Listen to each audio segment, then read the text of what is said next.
নন্দীগ্রামে একটি ছাগল বসবাস করত। তার অনেক দিন পরে দুটো ছানা হয়েছে। মন্টুর ছানার নামটি হলো গোলু আর ভোলু।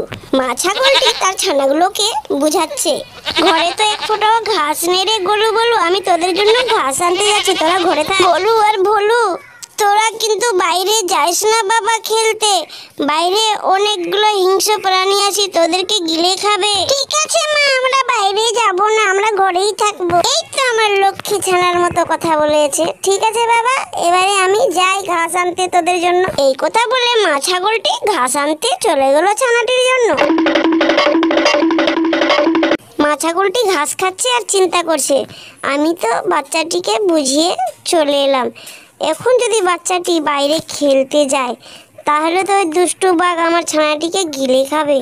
আমি তাড়াতাড়ি করে বাবা ঘাস খাই আর আমি বাড়ি যাই। মা ছাগলটি পেট ভরে ঘাস খেয়ে নিল আর ছানাটির জন্য ঘাস নিয়ে বাড়ির দিকে রওনা দিল। আর অন্যদিকে গোলু ভোলুকে বলে, দাদা দাদা চলো না আমরা খেলতে যাই, তুই জানিস না আমাদের মা বারণ করে গেছে বাইরে যেতে। চলো না দাদা, চলো না আমরা খেলতে যাব, মা আসার আগে আমরা চলে আসব। ঠিক আছে তাহলে চ, মা আসার আগে আমরা ফেরত আসব। এই বলে গোলু ভোলু চলে গেল খেলতে জঙ্গলে। গোলু আর ভোলু খেলতে খেলতে গুহার আগে দিকে চলে আসে। ওখানে চলে আসে একটি দুষ্টু বাঘ। বাঘটি গোলু ভোলুকে দেখে জিভ থেকে জল পড়ছে। এই তো কচি কচি ছাগলের বাচ্চা, খাবো, কে খেতে মজা লাগবে। দাদা দাদা আমার খুব ভয় পাচ্ছে বাঘটিকে দেখে। ভয়ের কোনো কারণ নাই, আমি আছি না। এই ছাগল আয় এবার আমার পেটে, আমার খুব খিদে পেয়েছে। হ্যাঁ খাবে, চলো আগে আমরা রেস লাগাই, আমাকে যদি তুমি দৌড়ে হারিয়ে দিতে পারো তাহলে তুমি খেয়ে নিবে। তোমার কথা শুনে তো হাসি পাচ্ছে রে পুচকি ছাগল, তাহলে চ রেস লাগাই। গরু ছুটলো পিছনে ছুটলো বাঘ। ভাই তাড়াতাড়ি করে পালা পালা, আমি হাঁপিয়ে গেছি রে ভাই। দাদা আমি তোমাকে না নিয়ে যাব না, আমি মাকে কি জবাব দিব বলো। এই পুচকি ছাগল আর পালাবি না। বাঘটি গরুকে আস্ত গিলে খেয়ে নিল। কাঁদতে কাঁদতে ভোলু বাড়ি গিয়ে পৌঁছলো। মা ছাগলটি ভোলুকে বলে, কিরে ভোলু তোর দাদা কোথায়? মা আর কি বলবো, আমরা দুজনে খেলতে গেছিলাম আর ওখানে বাঘ দাদাকে খেয়ে নিল।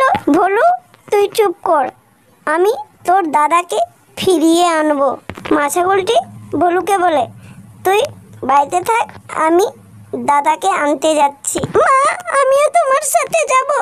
তাহলে চ আমার সাথে তাড়াতাড়ি। মা ছাগলটি নিজের ছানাকে সাথে নিয়ে চলে গেল বাঘের সঙ্গে লড়ার জন্য। মা ছাগলটি গিয়ে পৌঁছালো বাঘের গুহার কাছে।